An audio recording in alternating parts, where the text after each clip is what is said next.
Good morning. Last week we talked about the 9 plagues that went through pretty rapidly in the land of Egypt. God's trying to speak to Pharaoh to get him to release the Israelite people. Today we're going to talk about the final plague, and this story is found basically in Exodus 11 and chapters 11 and 12. And there's a lot of detail in regards to this plague, and I'm just going to share a little bit here at the beginning. This plague, there is death of a child in a family, and it's always the firstborn child.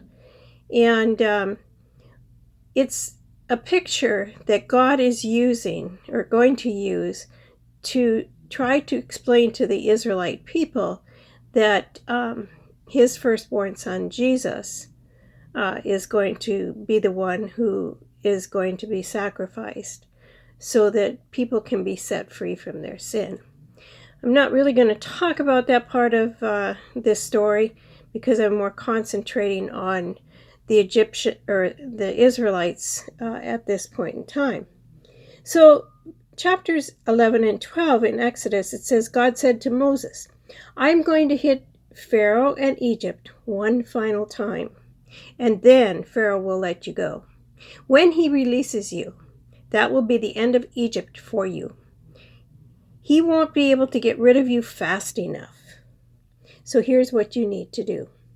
Tell the people to ask, each man from his neighbor and each woman from her neighbor, for things made of silver and gold. God saw to it that the Egyptians liked the Israelite people. Interesting, isn't it? The people liked the Israelites. It was Pharaoh who was frustrated. Also, Moses was greatly admired by the Egyptians. He was a respected public figure among both Pharaoh's servants and the people at large. Then Moses went and confronted Pharaoh. God's message, Moses said, at midnight, God says, I will go through Egypt, and every firstborn child in Egypt will die. Also, the firstborn of all animals. Widespread wailing will erupt all over this country. There will be a lament like you have never heard, and you will never hear again. But against the Israelites, Moses said, man, woman, or animal, there won't be so much as a dog's bark, so that you'll know that God makes a clear distinction between Egypt and Israel. Then all these servants of yours will go to their knees, begging me to leave. Leave, you and all the people who follow you, and I most certainly will leave. Moses, by this time, was seething with anger, and he left Pharaoh. God said to Moses, Pharaoh's not going to listen to a thing you say, so that the signs of my presence and work are going to multiply in the land of Egypt.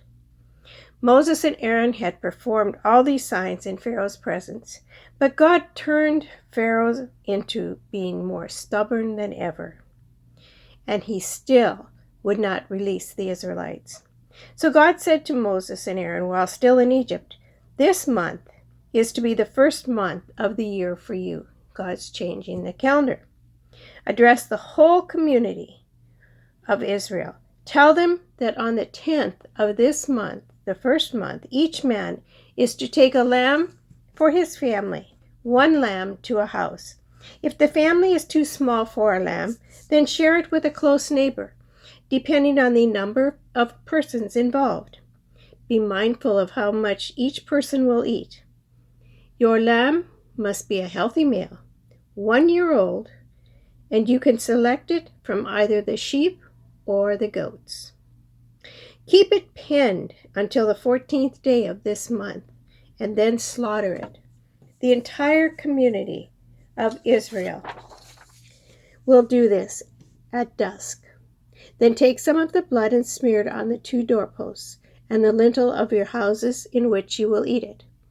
You are to eat the meat, roasted in the fire that night, along with bread made without yeast and bitter herbs.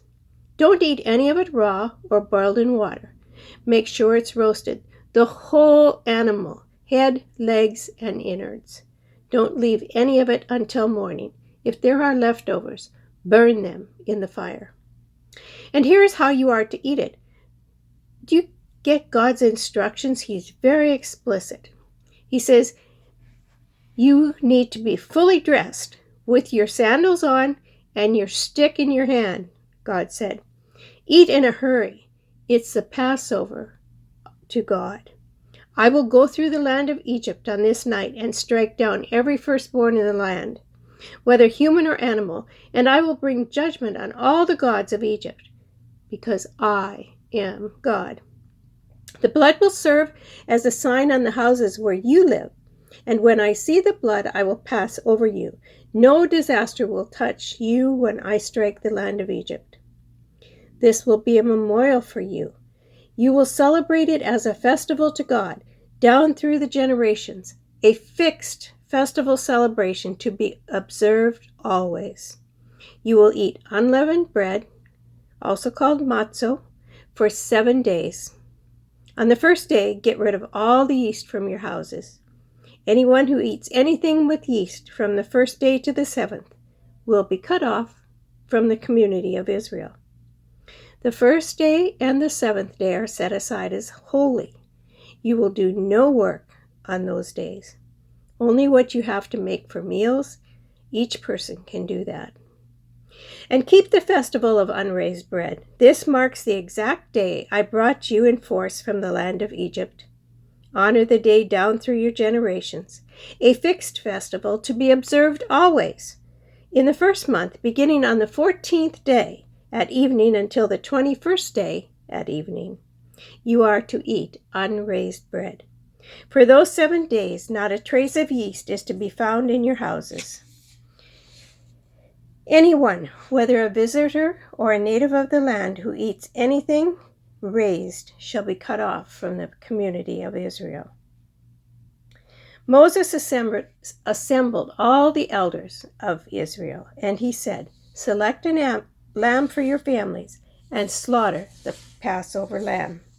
Take a bunch of hyssop and dip it in a bowl of blood and put it on the doorposts. No one is to leave the house now until morning. God will pass through to strike Egypt down. When he sees the blood on the lintel and the 2 doorposts, God will pass over your doorway, and he will not let the destroyer enter your house to strike you down with ruin. Keep this word, my friends. It's the law for you and your children forever. When you enter the land which God will give you as he promised, keep doing this. And when your children say to you, why are you doing this? Then tell them, it's the Passover sacrifice to God, who passed over the homes of the Israelites in Egypt when he hit Egypt with death and rescued us. The people bowed and worshipped. The Israelites then went and did what God had commanded Moses and Aaron, and they did it all. They were completely obedient.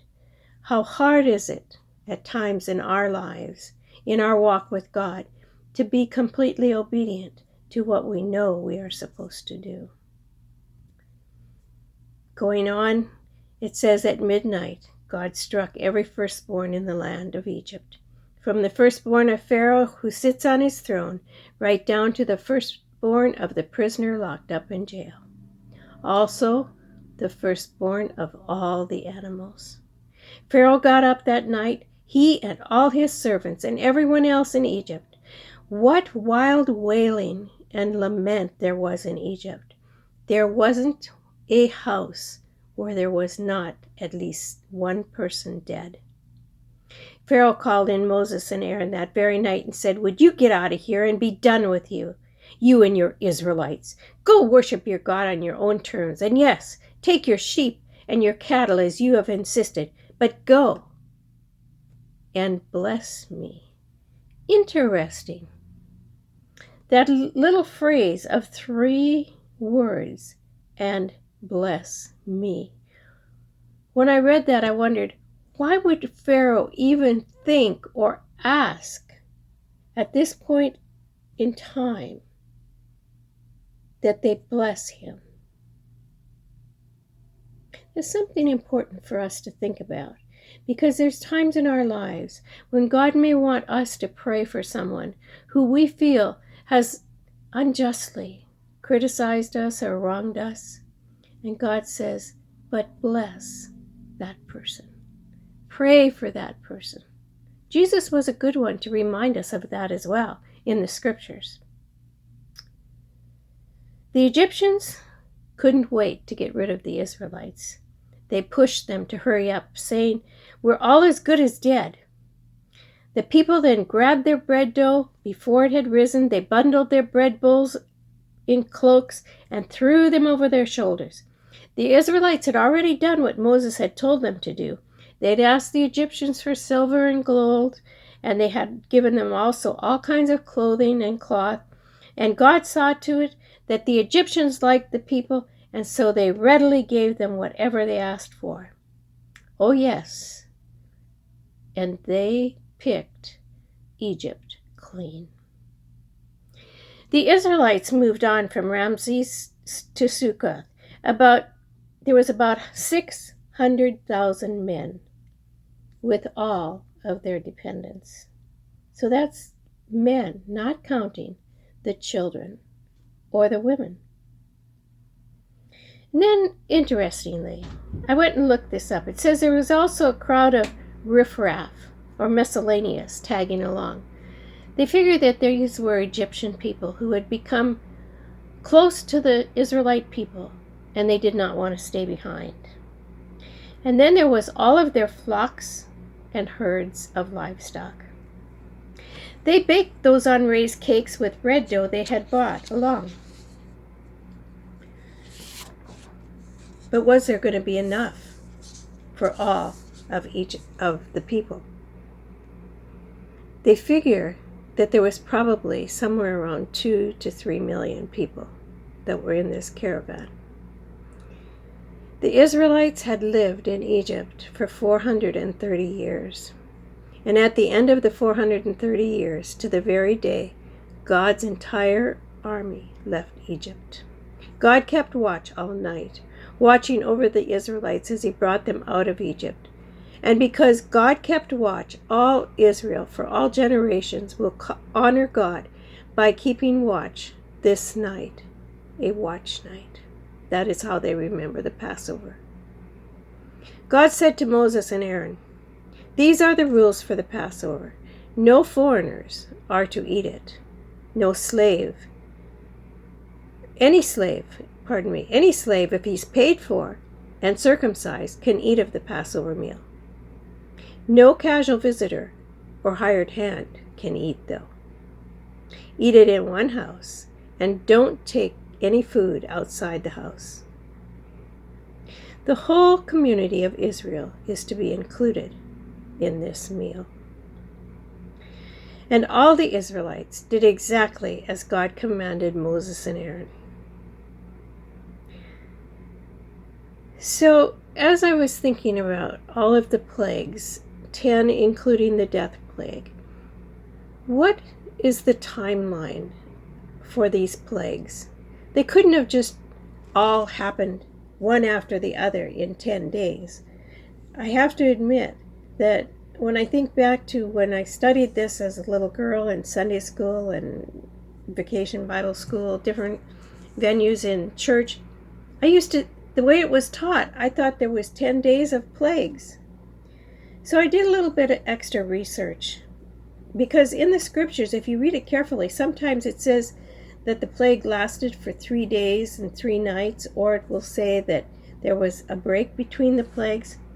So they figure that there was anywhere from 50 days to 104 days for all of the plagues, all 10 plagues. So it depends on kind of what calendar or who you look at, and they have a little bit different ways of calculating how many days. So this would have been a period of time in our calendar of somewhere between 2 to 4 months. And as I was thinking about this, I thought, Pharaoh had plenty of time to do some serious consideration of changing his mind, yet he never did. God also had some very specific instructions for the Israelites to obey, and that was really emphasized in the scriptures, that they needed to do these things. And obedience has always been a key in anyone who has had a relationship with God, starting out from the beginning with Adam and Eve. And as we go through the scriptures, we will see that there's so many things in the lives of the people in the scriptures where things depended on their obedience to God. And my friends, that's the same way today in our lives. So many things in our lives depend on our obedience and our response to God. Now, obedience is a difficult thing for most of us. And so, we think, oh, well, I don't need to do that. I have my own understanding. I don't need to do it that way. And that, if we look at the Israelite people, they thought that way too. And it often got them into all kinds of problems. So as we think about now the Israelite people are leaving Egypt, can you even begin to think what it would have been like for about 1 to 2 million people, all kinds of children, all kinds of animals, herding, walking in this caravan, trying to leave the country of Egypt? How long did they have to travel before they were all out of Egypt, before they got to the area by the Red Sea, the area of the Red Sea that we crossed, or that they crossed? And if you go and look at a map of the time of Israel, you will find out that there's all different widths of water on the Red Sea. And so while we often think that they crossed for miles and miles and miles between the walls of water, which they may have, there's a good chance that it was a fairly narrow piece of the Red Sea, because they went to Mount Sinai, which was not far from the one area of the Red Sea. And it tells us that they worshiped God there. And we know that Mount Sinai became a holy place for the Israelite people from this story onward. So as we look at this story today for you and I, because we are going to leave our Israelite people resting for a week by the Red Sea, I believe that there's some things here that we can gain. The one thing that we need to remember always is so important, that the God of the Israelite people is the same God of the New Testament, and he is the same God that you and I as Christians serve today. What that does is it shows us that we serve a very powerful God. We are a part of a God who has power over all, and no one can change that. This should give us great comfort. However, part of our problem is we want to be in control. How many times do I personally, because I'm a controlling type person, I want to be in control. And when you take that control away from me, it frustrates me, especially if things don't go the way I had them planned. And God has tried to teach me over and over and over again that I need to walk more obediently. Somehow, using the word obey or obedient, we think, ooh, that means I have to do something I don't like or I don't want to do. And sometimes it does. But most of the time, it's for our own good. God uses situations in our lives.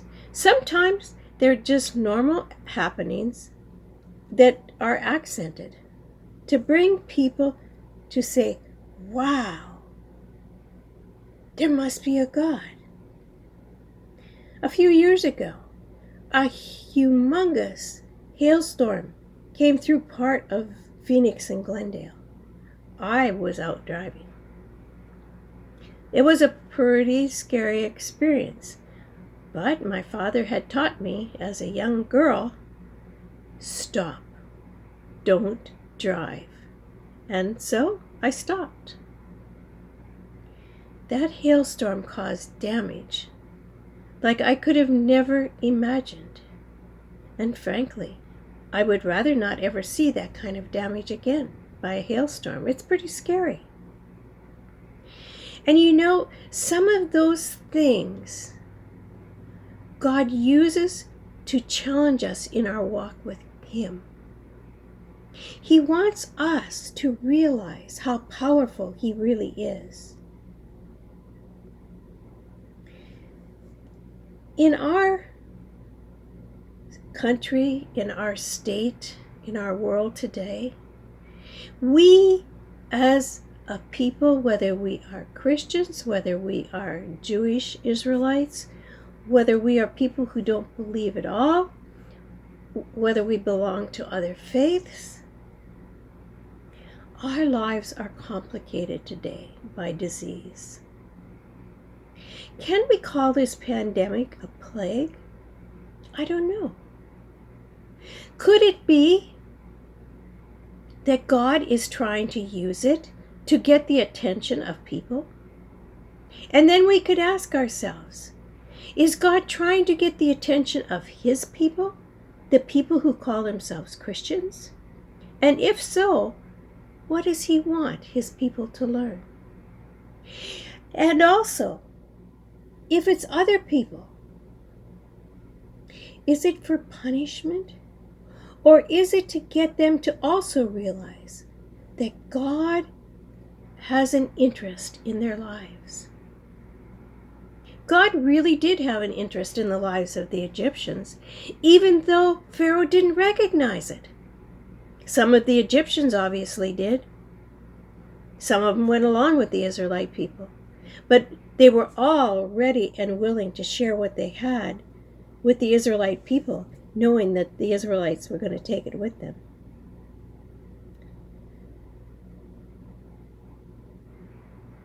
Plagues left some damages in the country of Egypt, in the lives of the people in Egypt. The pandemic that we are living in now is also leaving damages behind. People are dying. Family members are losing family. People are suffering with health issues that are going to be a part of their lives the rest of their lives. People are struggling because they cannot move about freely and be with others. And then there's going to be many things that are going to be affected, particularly financial issues, housing issues, food issues. We could say yes, if we pray, God will hear our prayers, God will help us, and He will. God has heard the prayers of many who are hungry.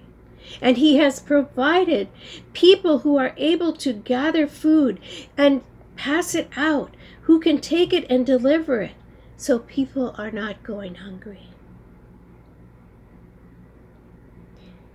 But we do have to recognize God in the midst of it. I believe that community is a big part in helping us stay true to God. That's what the Israelites had. They had community. And while it is hard for us as community as we have known it in the past, which meant gathering on a regular worship service, being able to hug and to care and to sit with each other closely and embrace each other, that is not there. We've had to change how we look at community. But we can embrace community as we are right now. You listening to me speak via YouTube. Some churches have the facilities, so they do church services via Zoom. We're going to try doing a Zoom meeting on Sunday morning, just so we can connect and pray for each other and share and see each other, even though it's only on a screen. God had a timeline for the Israelites in Egypt. It may not have been the timeline the Israelites wanted or liked. God has a timeline for you and me and this whole world, as well as our nation and state in this pandemic. God is mindful of what is happening, and God is going to bring about his purposes. God is calling, though, to you and to me. He wants us to walk on this earth as Jesus walked. He wants to give us the strength to walk through this time of pandemic and bring honor and glory to his name and to his name alone. May each one of us be found strong and faithful to God. That is my prayer. God, thank you for the example of the Israelite people. They were not perfect, and so we can remember, even though we are not perfect, you still care about us like you did the Israelite people. We are facing what some would call a plague right now. I praise and thank you for those in our own church community who you have healed and raised up from this disease. I pray for the others that have been exposed directly. I ask, O God, that you would keep your healing hand upon each one. Help us to stand strong at this time in our walk with you. And may we be able to encourage other people to know that you truly are God and you are watching and you are caring. You desire, though, for us to respond and come and receive your care and walk with you. May each one of us be found faithful this week. In Jesus' name, amen.